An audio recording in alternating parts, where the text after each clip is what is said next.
Slikar in grafik Franjo Stiplovšek je v Posavju pustil neizbrisen pečat.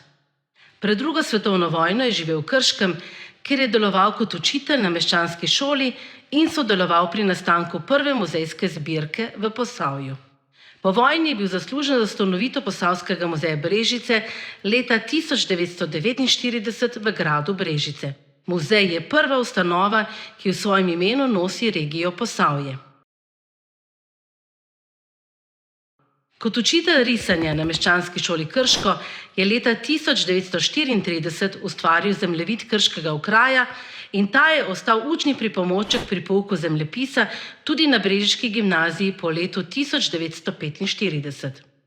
Posebnost v njegovem delu sta tudi zemljevida, stenski poslikavi v Posavskem muzeju Brežice, ki še danes govorno dopolnjujeta zgodbo o kmečkih uporih.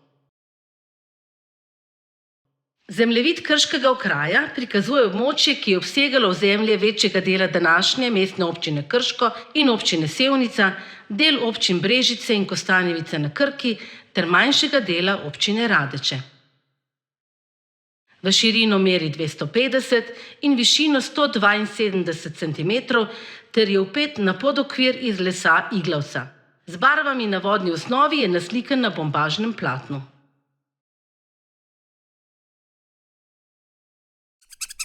Zemljevid ni opremljen z mrežnimi črtami, ki bi slikarju olajšale tlorisno upodobitev. Kljub temu je vanj s precejšnjo natančnostjo umestil vodotoke, kraje in cestno omrežje ter pokrajino upodobil v merilu. 1 centimeter na zemljevidu predstavlja 145,45 metra v naravi.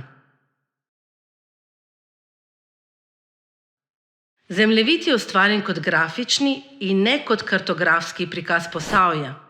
Na primer, površje je upodobljeno s konturami vzpetin in ne s plastnicami.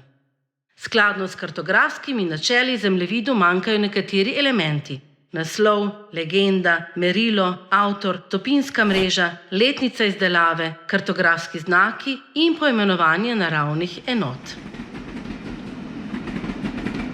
Cestno omrežje je upodobljeno v beli barvi, železniško pa v rumeni. Imena večjih naselij so zapisana na belem plapolajočem traku s črno barvo, inicialke pa so rdeče. Imena nekaterih krajev se razlikujejo od današnjih, saj so bili le ti leta 1952 preimenovani, kot na primer Sveti Križ Podbočje in Sveti Duh v Veliki Trn. Zahodni del zemljevida je v primerjavi z vzhodnim delom naslikan bolj podrobno.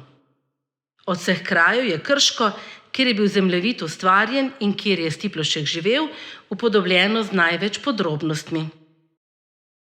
Zemljevid ponuja vpogled v Posavje v 30 letih 20. stoletja, torej v času pred industrializacijo, urbanizacijo, širjenjem prometnega omrežja ter invazivnimi človeškimi posegi v pokrajino.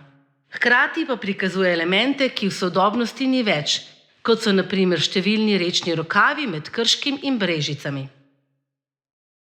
Pri ustvarjanju zemljevidov je Franjo Stiplovšek prepletel 3 talente in poslanstva: slikarstvo, poučevanje in muzealstvo.